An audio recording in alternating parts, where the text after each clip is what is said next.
যেটা বাবরি মসজিদ শহীদ করা হয়েছিল, কথা বলেন ঠিক কিনা?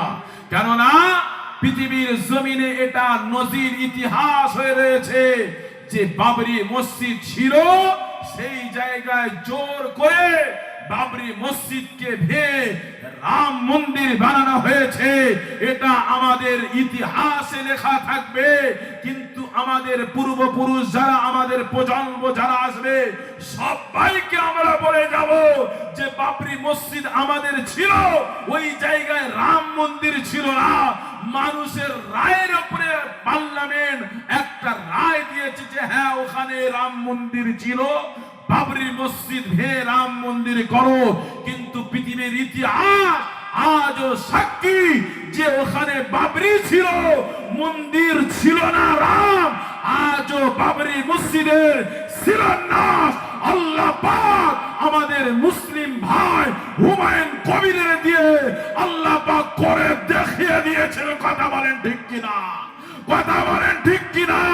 ইনশাআল্লাহ আমরা হুমায়ুন কবির ভাইয়ের পক্ষে সাপোর্ট করলাম। কথা বলেন ঠিক কিনা?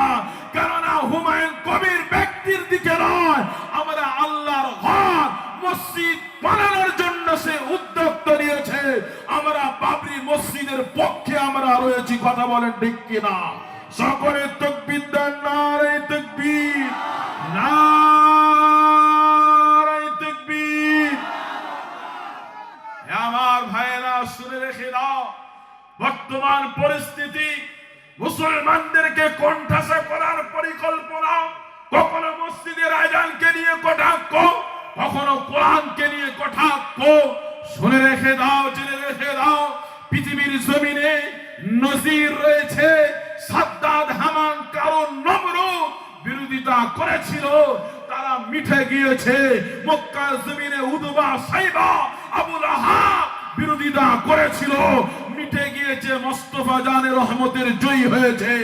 আজ বাংলার বুকে, ইন্ডিয়ার বুকে যারা ইসলামের বিরোধিতা করতে লেগেছে, এদেরকে আল্লাহ মিটিয়ে দেবে। কথা বলেন ঠিক কিনা? আর জোরে বলে ইসলামের জয় হবে ইনশাআল্লাহ। কিয়ামত পর্যন্ত ইসলাম বাকি থাকবে। জোরে বলে, আর জোরে বলে নারে তাকবীর। ইসলাম, ইসলাম, নারে তাকবীর।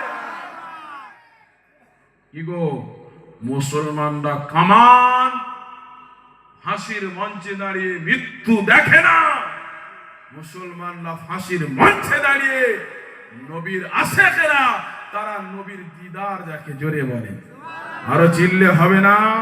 আরো জোরে হবে না? অনেক কথা বলা।